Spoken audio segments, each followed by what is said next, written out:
Hi, everyone. I'm excited to be here today to talk to you about some of the miracle stories that are happening right here in our own city, in our own state, every day. My name is Tony Kausha, and the title of our show is Tony's 50,000 Coincidence Miracles. Please note, this show is not about religion, and we're not trying to change anyone's religion, and we're not trying to get you to join any religion.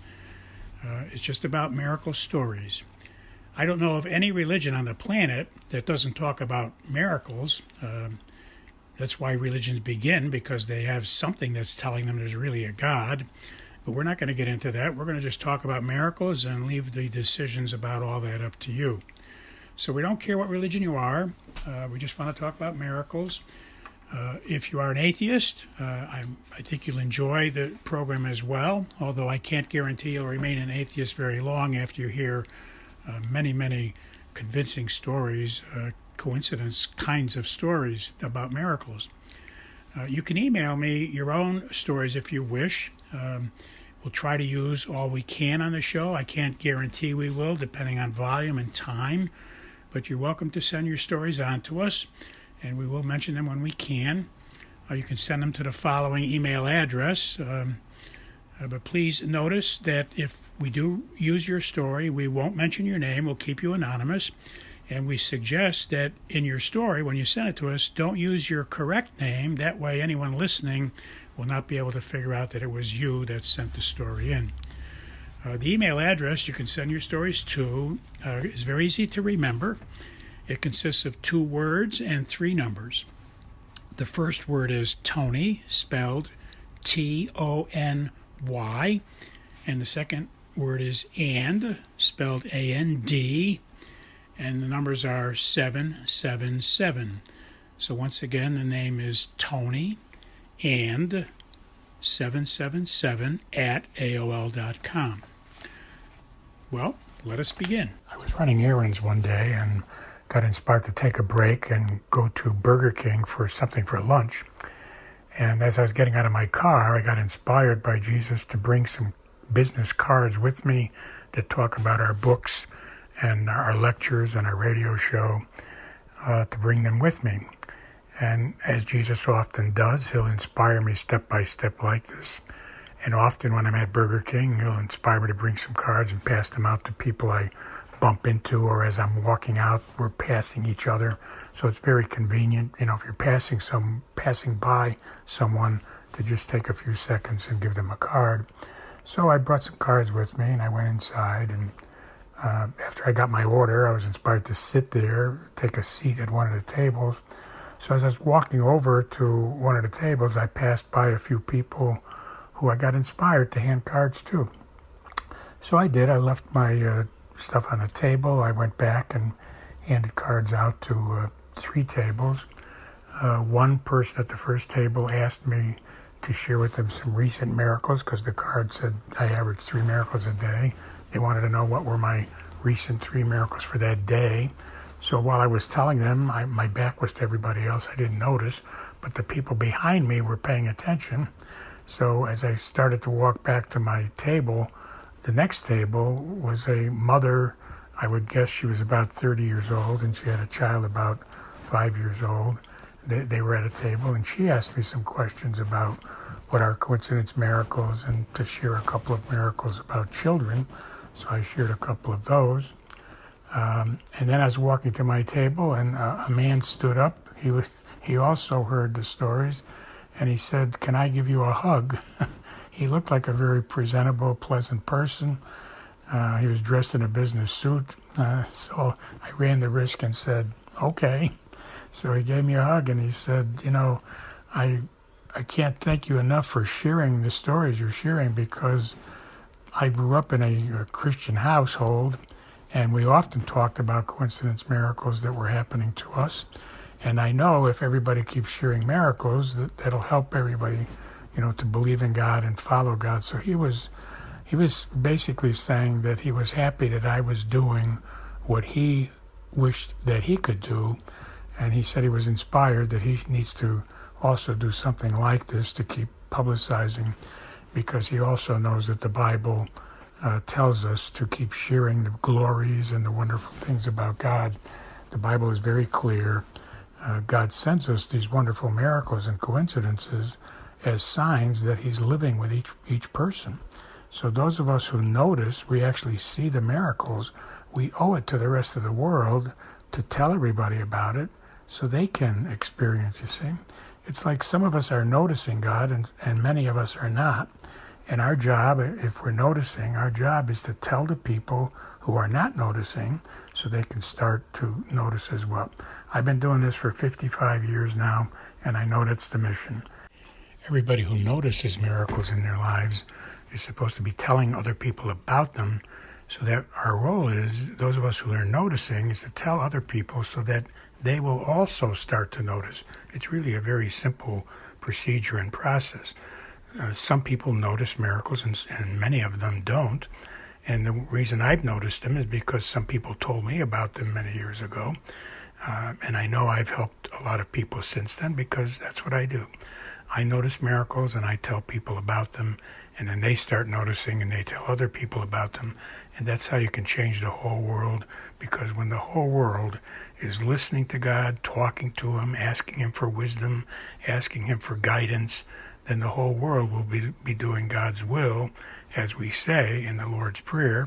The Lord's Prayer says, "Thy will be done on earth as it's done in heaven." So we're supposed to be doing God's will on earth, but how are we going to do God's will if we never ask him what to do and listen to what he tells us to do? Well, after I finished my lunch and I was exiting to go out to my car, I was passing by a table. There was a very young couple. I found out later they were married. Very young couple, just two people. And I got inspired, give them a card, and I had two medals left, two miraculous medals left in my pocket. I know I had given out a lot of those in the last couple days. So I gave them a card, and they had not heard about the stories, but they said they needed a miracle. So that one of the reasons I was inspired to give them the card.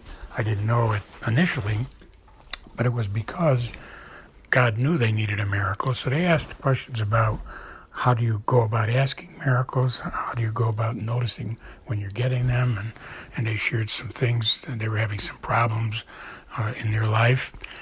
So I did. I told them what I know and answered their questions, and then I gave them the two miraculous medals I had left, and I realized when I was inspired to go to Burger King and start doing this, I realized now it was because I had these two medals in my pocket, and these two people really needed them.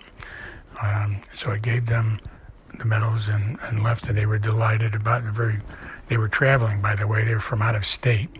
So they saw it as a coincidence that they stopped here for something to eat on the way back home, wherever they were going to. I think they were going to Pennsylvania. Well, the next thing that happened was really amazing, and I'm not sure if I was inspired to go to Burger King for what I did so far, or perhaps for what I'm about to tell you. But as I left the building, I was going toward my car, and I got inspired. I noticed a woman was sitting in the passenger side of a Jeep vehicle, and I was inspired to go over and give her a card. So I went by and tapped on the window. She was looking down. She didn't see me, so I tapped on the window. Turned out when she opened the window, she had tears in her eyes.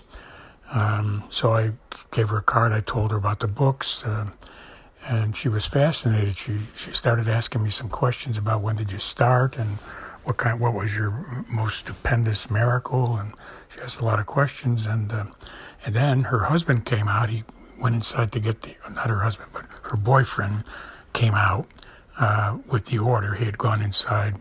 And then I started talking to both of them, standing out there near the Jeep, and both of them were asking a lot of questions, and then I found out why. The woman said, when you came over to the car, I was crying because I've had such a disastrous mess going on in my life. And she told me some of the things, and a summary of it is she had a near-fatal car accident. Her car was totaled. She was very seriously hurt in the accident. She was in the hospital for a long time for broken bones, etc., and healing. And she got out. She's doing okay, getting back on her feet. But recently, I don't know how recently, but she just recently heard they did some tests, and she has to go in for brain surgery now. They found something, I think she said a tumor or a cyst. They have to go inside, and it's a very serious operation, and she's very worried about it. Her life is just a scrambled life. I mean, it was heartbreaking to listen to her. Because the other thing that happened was she met this boyfriend.